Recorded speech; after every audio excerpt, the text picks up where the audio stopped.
Program Makan Bergizi Gratis atau MBG kembali mendapat kritik dari mantan Sekretaris Kementerian BUMN Muhammad Said Didu. Kritik tersebut ditujukan kepada Menteri Keuangan Purbaya Yudi yang menurutnya asal mangap terkait pembiayaan program unggulan pemerintah Presiden Prabowo Subianto.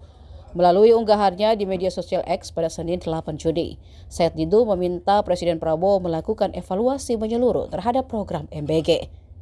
Ia juga menyatakan dukungan terhadap wacana pergantian Menteri Keuangan. Pernyataan itu muncul setelah Purbaya Yudi menegaskan bahwa program MBG dan Koperasi Desa tidak membebani anggaran pendapatan dan belanja negara. Said Didu menilai pernyataan tersebut tidak sesuai dengan kondisi yang terjadi di lapangan. Dalam unggahannya, ia mengkritik cara komunikasi Menteri Keuangan yang dianggap terlalu sering memberikan pernyataan tanpa disertai bukti yang meyakinkan. Untuk memperkuat pandangannya, Said Didu turut membagikan video penjelasan Menteri Keuangan serta pemberitaan mengenai desakan pergantian posisi Menteri Keuangan.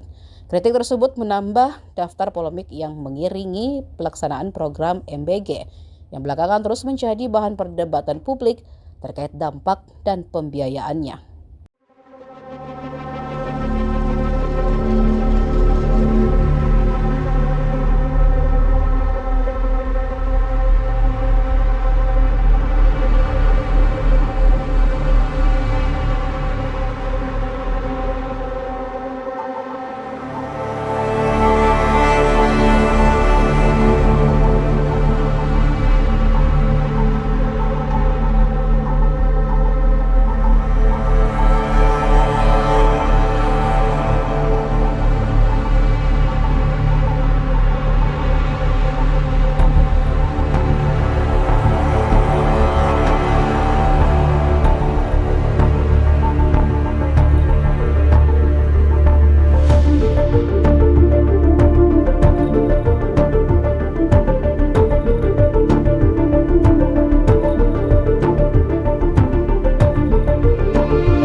Download Tribun X sekarang, menghadirkan lokal menjadi Indonesia.